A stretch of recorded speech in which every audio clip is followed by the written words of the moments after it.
Book of Heaven, Volume 31, October 9th, 1932. God created man in an ecstasy of love, the creation, endowment of man, the sweet ringing of the bell, mutual ecstasy of the Creator and of the creature, prodigy of the conception of the Virgin. My abandonment in the fiat continues, and the more I abandon myself, the more I feel strength. It's strength that strengthens me. It's life that animates mine. It's light that comforts me, brightens me up, and making itself revealer, reveals to me the one in whose arms I am all abandoned, and with powerful attraction makes me go around in his works, loves and wants his little daughter to be spectator of what he has done for love of creatures. So, while I was going around, my divine and sovereign Jesus, making me pause in the act of the creation of man, told me, "My daughter, what a sweet memory, the creation of man. He was created in an ecstasy of love of ours. Our love was so great that we remained enraptured before our own work that we were issuing to the light. The beauty with which we had invested him enraptured us. The sanctity with which we had filled him enraptured us. The shape, the harmony with which we had formed him enraptured us. His prerogatives, each of his qualities were an ecstasy of love that we felt and that enraptured us to love him. So, our love remained shaken, subdued, and putting us into ecstasy, it made the operating and everlasting love toward man arise within us. And in this ecstasy of love, enraptured as we were heedless of everything. We set no limits. We made such display in loving him and enriching him of all goods, that we left not a void in him, so that his love for us might be full, and he might be able to enrapture us to love him continuously. So the mere memory of how man was created repeats for us our loving ecstasy toward him.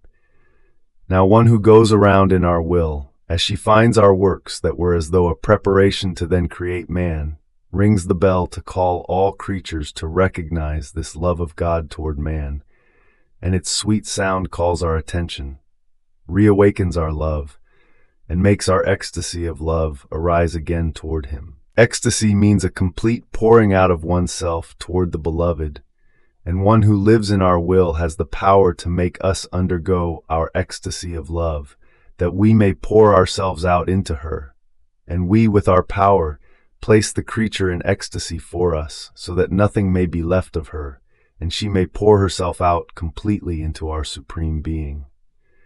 A reciprocal pouring out of oneself takes place, one into the other. Therefore, there is nothing that pleases us more than to see the creature in that same will in which he was created.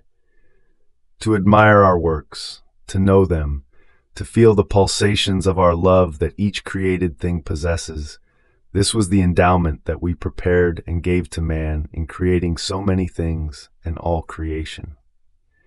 Now who receives the life of the good that created things contain?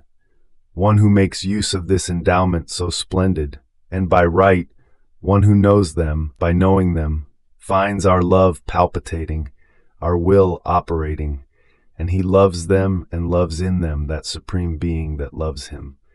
Therefore, be attentive and constant in going around in our works, so that we may hold hands in loving each other. We may put each other into ecstasy, and with profit you will make use of the great endowment that with so much love your Creator gave you." After this, my little mind was wandering about in the acts done by the divine will, and going from one act to another, I arrived at the conception of the Most Holy Virgin. O God! The heavens remain mute before this act performed by the divine will. The angels seem to stammer, and as much as they speak, it seems that they are unable to tell everything about this prodigy so great. Ah, only God can speak about it, because he is the author of the prodigy of what he operated in this conception. And while I remained stupefied, my lovable Jesus, surprising me, told me, "My daughter, the conception of the Immaculate Virgin was a new act of our will, new in the manner, new in the time, new in grace. In her was the whole creation renewed. In our all-seeingness and immensity, we called all creatures, all of their good acts, present, past, and future, as if they were one alone, so that upon everyone and upon everything might this conception be formed, in order to give the right to all, and give them the right, not with words but with facts, over everything.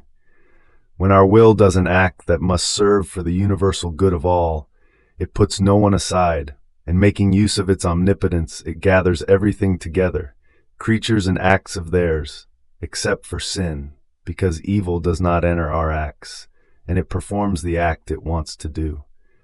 See, your acts also contributed. You placed your part, therefore by right you are her daughter, and the Virgin Queen is by right your mama. But do you know why we used this way in issuing this holy creature to the light? To renew the whole creation, to love it with new love, and to place everyone and everything in safety, as though under the wings of this celestial creature and mother. We never do our works as isolated, but we always start from our one and only act, and while it is one, it unites everything and does everything as if all were one alone. This is our omnipotence, our creative strength. To do everything, to find everything and do good to all in one single act. Fiat.